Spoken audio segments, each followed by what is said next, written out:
Hello viewers, welcome back to my channel Pal academy সেন্টারে তোমাদের সকলকে আমার স্বাগত।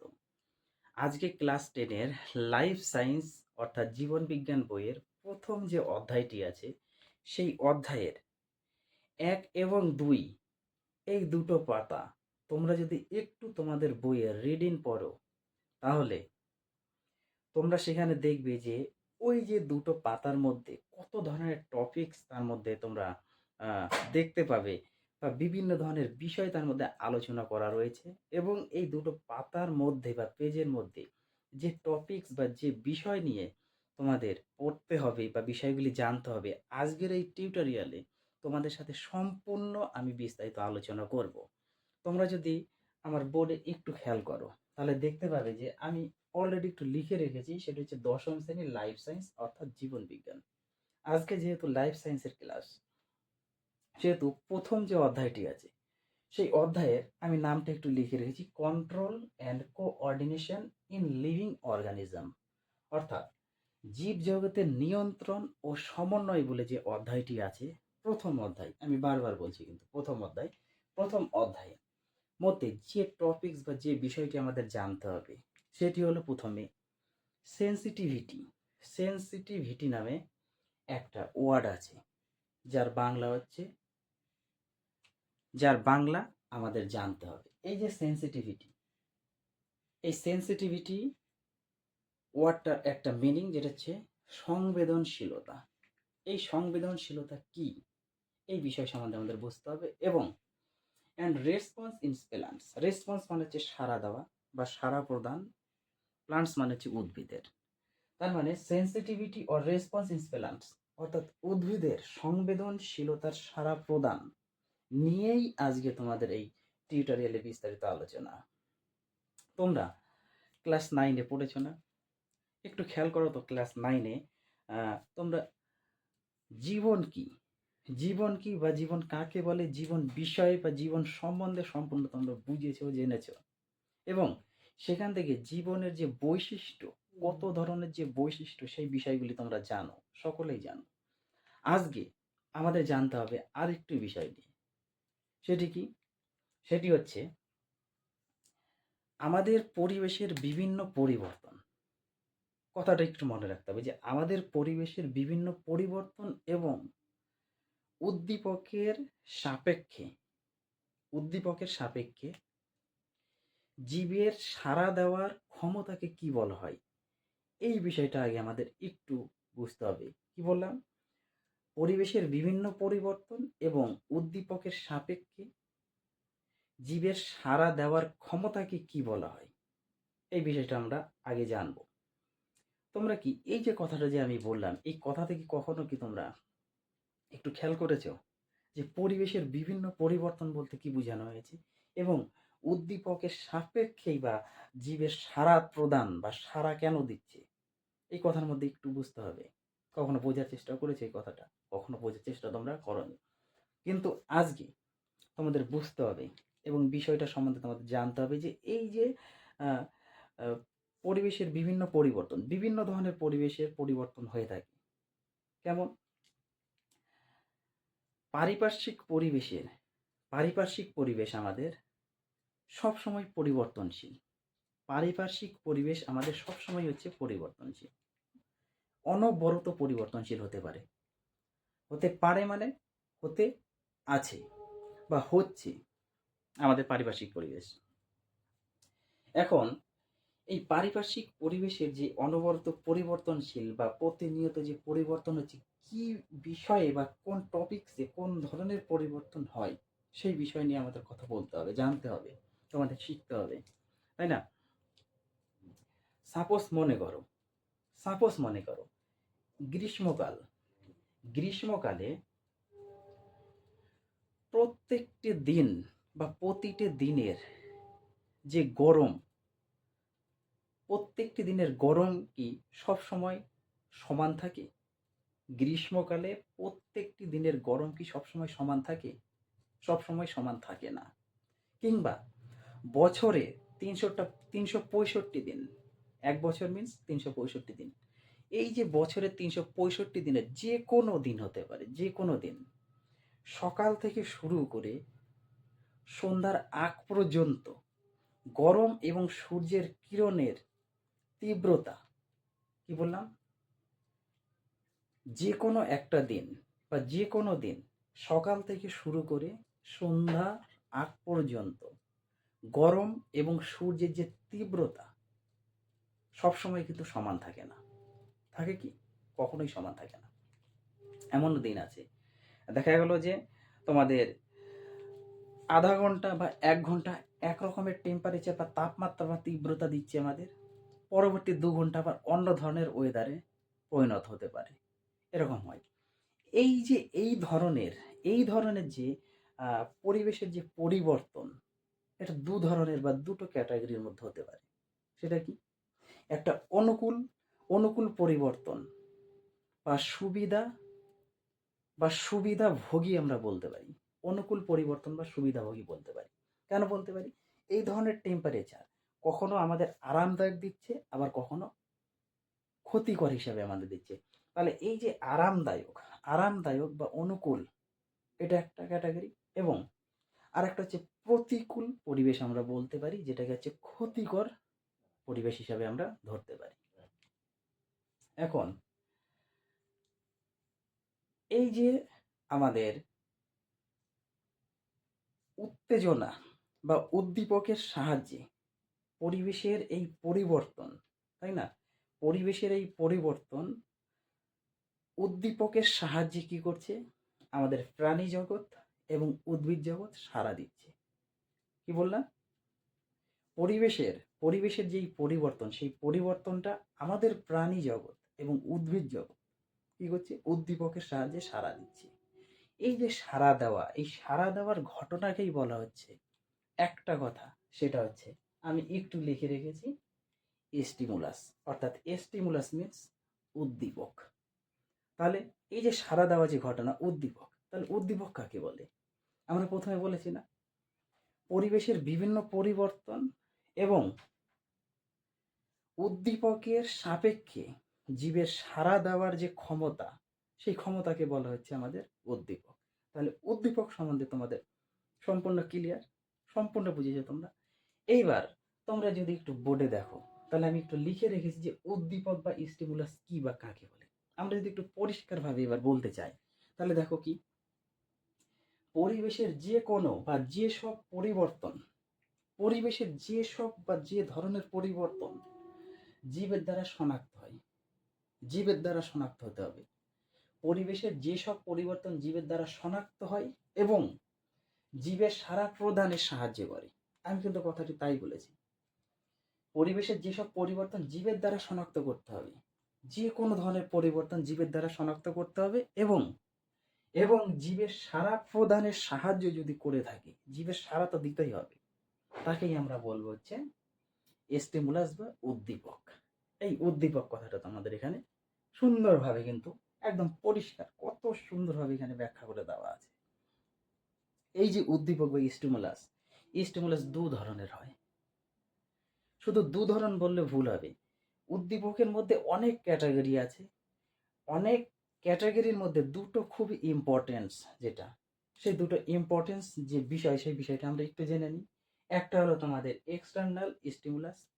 এক্সটার্নাল স্টিমুলাস কথার অর্থ হচ্ছে বহিস্থ উদ্দীপক, এবং আরেকটা আছে ইন্টারনাল স্টিমুলাস, যেটা হচ্ছে অভ্যন্তরীণ উদ্দীপক হিসাবে আমরা ধরি। এই যে বহিস্থ উদ্দীপক বা এক্সটার্নাল স্টিমুলাস কি বা কাকে বলে, এই বিষয়টা আমাদের জানতে হবে, পরিষ্কারভাবে আমাদের জানতে হবে। এখান থেকে বুঝতে হবে যে বহিস্থ উদ্দীপকটি কি বা এক্সটার্নাল স্টিমুলাস কি। এক্সটার্নাল স্টিমুলাস হলো যে সমস্ত উদ্দীপক কি হচ্ছে, জীবের বাইরের পরিবেশে উৎপন্ন হয়। যে সমস্ত উদ্দীপক জীবের বাইরের পরিবেশে উৎপন্ন হবে, তাকে বলা হবে আমাদের এক্সটার্নাল স্টিমুলাস বা বহিস্থ উদ্দীপক। এখন আমাদের পরিবেশের বাইরে কোন কোন উদ্দীপক তৈরি হয় বা সৃষ্টি হয়, সেটা আমাদের আলো হতে পারে, উষ্ণতা হতে পারে, অভিকর্ষ বল হতে পারে, ইত্যাদি। তাহলে আলো, উষ্ণতা, অভিকর্ষ বল ইত্যাদি হচ্ছে আমাদের বহিস্থ উদ্দীপক, যেটা হচ্ছে আমাদের জীবদের বাইরের পরিবেশে উৎপন্ন হয়। এবার ইন্টারনাল স্টিমুলাসটা কি, বা অভ্যন্তরীণ উদ্দীপক কাকে বলে? যে সমস্ত উদ্দীপক জীবদের ভেতরে উৎপন্ন হবে, যে সমস্ত উদ্দীপক জীবদের ভেতরে উৎপন্ন হবে তাকে বলা হবে হচ্ছে অভ্যন্তরীণ উদ্দীপক বা ইন্টারনাল স্টিমুলাস। এখন জীবদের ভেতরে কোন কোন উদ্দীপক তৈরি হতে পারে? উদ্দীপক অনেক ধরনের উদ্দীপক তৈরি হয়। যেমন জীবের হরমোন একটা উদ্দীপক হিসেবে কাজ করবে, অভ্যন্তরীণ উদ্দীপক হিসেবে কাজ করে calcium ion, Ca double positive ion, calcium ion হতে পারে ইত্যাদি হচ্ছে আমাদের ইন্টারনাল তোমার স্টিমুলাস, অর্থাৎ অভ্যন্তরীণ উদ্দীপকের এটা হচ্ছে আমাদের উদাহরণ। এই যে উদ্দীপক, একটা বহিস্থ আর একটা হচ্ছে অভ্যন্তরীণ, এক্সটার্নাল আর একটা ইন্টারনাল। এই দুটো ছাড়াও আমাদের আরো 3 ধরনের উদ্দীপক আছে। জানো কি? জানো? এই দেখো, এই যে যান্ত্রিক উদ্দীপক, আমি একটু লিখে রেখেছি যে যান্ত্রিক উদ্দীপক বলে একটা হয়, রাসায়নিক উদ্দীপক বলে একটা হয়, এবং পরিবেশগত উদ্দীপক বলে আর একটা হয়। তাহলে ওই দুটো ছাড়াও আমাদের আরো 3টে উদ্দীপক কাজ করে। যান্ত্রিক উদ্দীপক, এই যে যান্ত্রিক উদ্দীপক কখন হয়? যখন আমাদের স্পর্শ, কোনো কিছুকে আমরা স্পর্শ করব, কোনো কিছুকে আমরা ঘর্ষণ করব, কোনো কিছুকে ধরে আমরা চাপ দিব, তার মানে স্পর্শ করব, ঘর্ষণ হতে পারে, বা কোনো কিছুকে আমরা চেপে ধরতে পারি। এই ধরনের যদি উদ্দীপক ইত্যাদি যখন উদ্দীপক হিসাবে কাজ করবে, তার মানে কি স্পর্শ, ঘর্ষণ, চাপ ইত্যাদি এই জিনিসগুলো যখন উদ্দীপক হিসাবে কাজ করে, তখন তাকে আমরা বলবো যে যান্ত্রিক উদ্দীপক। একদম পরিষ্কারভাবে সুন্দরভাবে লেখা আছে। এবার রাসায়নিক উদ্দীপক কি? রাসায়নিক উদ্দীপক হলো কোনো বস্তুর আণবিক বা রাসায়নিক গঠন, কোনো বস্তুর আণবিক অথবা রাসায়নিক গঠন, এই কথা দুটোর মানে একই, হয় আণবিক গঠন বা রাসায়নিক গঠন উদ্দীপক হিসেবে যদি কাজ করে থাকে তাহলে আমরা তাকে বলবো রাসায়নিক উদ্দীপক। এখন এই যে কোনো বস্তুর আণবিক বা রাসায়নিক গঠন উদ্দীপক হিসেবে যদি কাজ করে, কি কি হতে পারে? সেটা আমাদের আহ, জীবের, সেটা হচ্ছে হরমোন হতে পারে একটা, আর একটা ক্যালসিয়াম আয়ন হতে পারে। ওকে, এই হচ্ছে তোমাদের রাসায়নিক উদ্দীপক। এখন যদি বলা যে পরিবেশগত উদ্দীপক কি, বা পরিবেশগত উদ্দীপক কেমন হতে পারে? পরিবেশগত উদ্দীপক হচ্ছে তোমার আলো হতে পারে, উষ্ণতা হতে পারে, বিদ্যুৎ যখন উদ্দীপক হিসেবে কাজ করবে তখন তাকে বলা হয়েছে পরিবেশগত উদ্দীপক। তাহলে কত সুন্দরভাবে তোমাদের এই যে জিনিসগুলা আমি এখানে পরিবেশন করলাম, আশা করি তোমাদের উদ্দীপকের প্রথম দুটো পার্ট এবং পরবর্তী যে 3টে পার্ট, এই পার্ট নিয়ে কোনো রকম সমস্যা নেই। এখন আসবো আমরা প্রথমে যে কথাটি বলেছিলাম, এটা হচ্ছে আমাদের উদ্দীপক, যেটা হচ্ছে স্টিমুলাস, এই বিষয়টা সাথে আমাদের সম্পর্কিত, যেটা হচ্ছে সেন্সিটিভিটি। এতক্ষণ আমরা উদ্দীপক নিয়ে আলোচনা করেছি, কিন্তু এখন আসবো হচ্ছে আমরা সেন্সিটিভিটি, অর্থাৎ সংবেদনশীলতা কি। সংবেদনশীলতা আমাদের বুঝতে হবে যে সংবেদনশীলতা কি, কাকে বলে। তোমরা একটু খেয়াল করো, এই যে বোর্ডে আমি একটু লিখে রেখেছি রেড দিয়ে, সংবেদনশীলতা বা সেন্সিটিভিটি। সেটা কি? জীবের যে কোনো ধরনের পরিবর্তন শনাক্ত করে, আমরা শনাক্ত করতে পারবো। এখন এই কথাটার মানে কি? জীবের যে কোনো ধরনের পরিবর্তন আমরা শনাক্ত করে সেই অনুযায়ী সাড়া প্রদানের ক্ষমতাকে বলা হবে হচ্ছে আমাদের সেন্সিটিভিটি বা সংবেদনশীলতা। তাহলে এই যে সেন্সিটিভিটি বা সংবেদনশীলতা, এখানে যে কথাটা লেখা আছে, জীবের যে কোনো ধরনের পরিবর্তন শনাক্ত করে সেই অনুযায়ী সাড়া প্রদানের ক্ষমতাকে বলা হচ্ছে সংবেদনশীলতা। এই কথাটা বা এই লাইনটা বোঝার জন্য আমি তোমাদের একটু একটা এক্সাম্পল দিই। যেমন দিয়ে 1 এবং 2 আমি ডট ডট দিয়ে ছেড়ে দিয়েছি। কেন দিয়েছি? কারণ এখানে একটা উদাহরণ হিসাবে তোমাদের এখানে লিখতে হবে, এবং উদাহরণ হিসাবে তোমাদের জানতে হবে, এবং এই উদাহরণ দিয়ে তোমাদের আমি সংজ্ঞাটা একটু পরিষ্কার করে দিই। সাপোজ তোমরা লাউ গাছ দেখেছো, লাউ গাছ বা কুমড়ো গাছ, লাউ গাছ অথবা কুমড়ো গাছ, তোমরা দেখবা যে লাউ গাছ বা কুমড়ো গাছের আগার দিকে বা ডগার দিকে দেখবা যে একটা পাতলা পাতলা ধরনের যেটাকে বলা হয়, ওটাকে কি বলা যেতে পারে, আহ, লতির মতো যেটা বের হয়, লতির মতো যেটা বের হয়।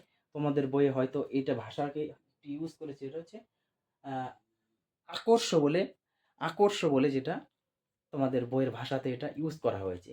অর্থাৎ লাউ গাছ বা কুমড়ো গাছের আকর্ষগুলি, যে আকর্ষগুলি আছে সেই আকর্ষগুলি কোনো রকম ডাল হতে পারে বা কোনো রকম কুঞ্চি হতে পারে, কোনো রকম ডাল বা কোনো রকম কুঞ্চি, তাই না? এই যে যখন ডাল বা কুঞ্চির সংস্পর্শে যখন আসে, যখন তারা সংস্পর্শে আসে, তখন কি করবে সেই আকর্ষগুলি বা সেই লতিগুলি কি হবে, স্প্রিং, স্প্রিং এর মতো ওরা কি করবে, গোল গোল পেঁচিয়ে তাকে জড়িয়ে ধরবে। তার মানে কি? তার মানে বোঝাচ্ছে জীবের যে কোনো ধরনের পরিবর্তন শনাক্ত করা যাবে।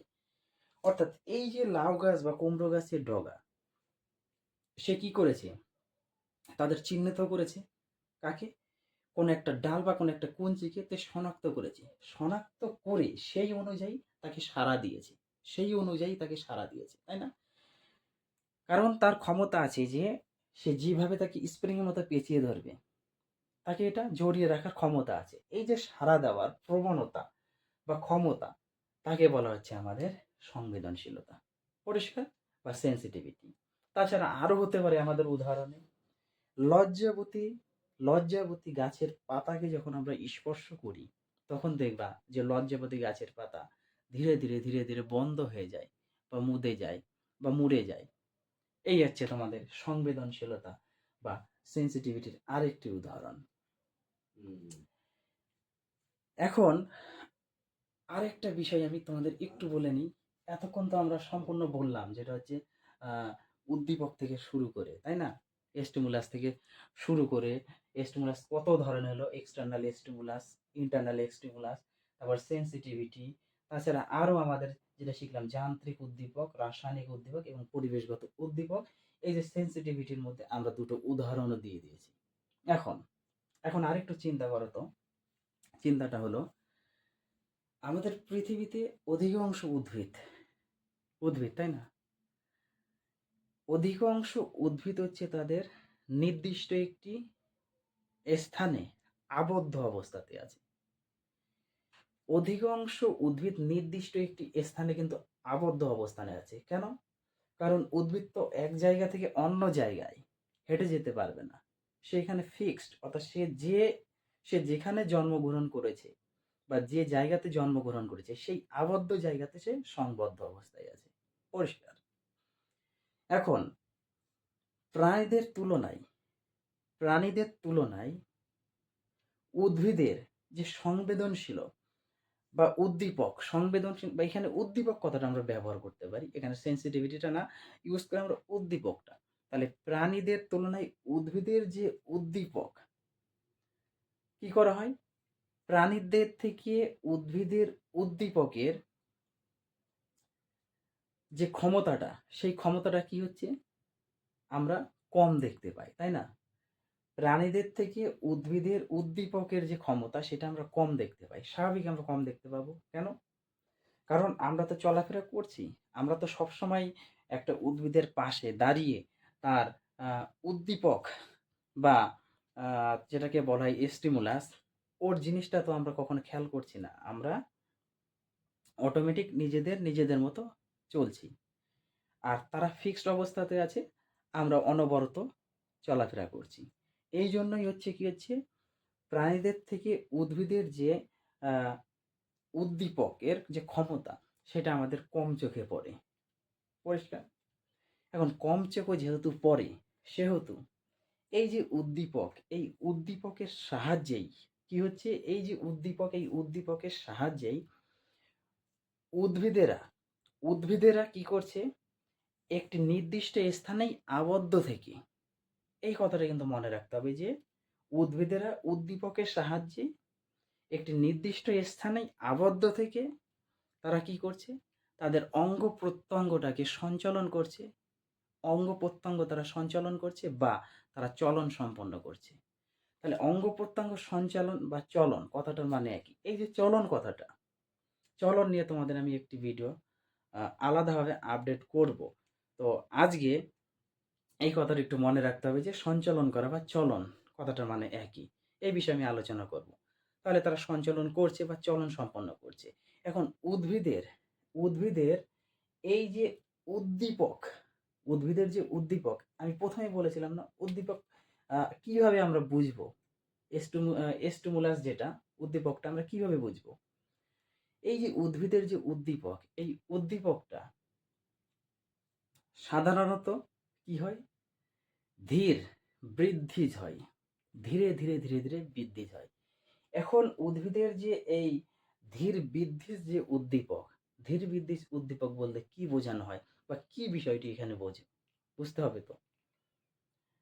একটা উদ্ভিদ যখন ছোট থেকে বড় হয়, ছোট থেকে ধীরে এই যে ধীর গতি বা ধীরে বৃদ্ধিস, এই একটা বৃদ্ধিস কিংবা বিভিন্ন উদ্ভিদের বিভিন্ন রকম ফল তারা দিয়ে থাকে বা উদ্ভিদের কলি থেকে শুরু করে ফুল, কলি থেকে শুরু করে ফুল ফোটা পর্যন্ত একটা ধীর গতি বৃদ্ধিস কিংবা একটা ফল ছোট থেকে ধীরে বড় হয় একটা ধীরগতি বৃদ্ধিস, একটা কাঁচা ফল থেকে পাকা ফল ধীরে ধীরগতিস বৃদ্ধি। এই যে একটা বৃদ্ধিস, এইটা হচ্ছে উদ্দীপক হিসাবে ধরা হয়েছে উদ্ভিদের। তাহলে উদ্ভিদের যে উদ্দীপকটা সেটা হচ্ছে ধীর গতি সম্পন্ন বা রস স্ফীত জনিত হতে পারে। পরিষ্কার? এখন আমাদের প্রাণীদের যেমন নাক আছে, কান আছে, চোখ আছে, ঠিক তেমনি উদ্ভিদের কি আছে? মূল, কাণ্ড বা পাতা ততটা ততটা বিশেষিত না হওয়া সত্ত্বেও উদ্ভিদ কিভাবে এই যে উদ্দীপকে সাড়া দেয়? কি বললাম? আমাদের প্রাণীরা বা আমরা প্রাণীরা বা আমাদের যে প্রাণীদের নাক, কান, চোখ, মুখ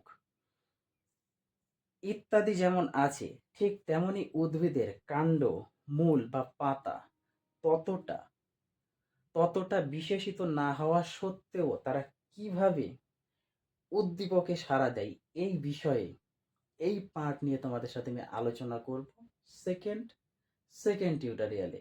আজকের এই টিউটোরিয়ালে শুধু তোমাদের উদ্দীপক এবং সংবেদনশীলতা নিয়ে আলোচনা করলাম। তো পরের পার্টে তোমাদের এই পার্টে যেটা আমি আলোচনা করব সেটা সম্পূর্ণ বিস্তারিত তোমরা দেখতে পাবে। তাহলে আজকের মতো এই ক্লাসটি এতটুকু তোমরা একটু মনোযোগ দিয়ে পড়ো এবং বাড়িতে এই বিষয়গুলি একটু মুখস্থ করার চেষ্টা করো। তোমাদের সাথে আমি দেখা করব পরের পার্ট নিয়ে।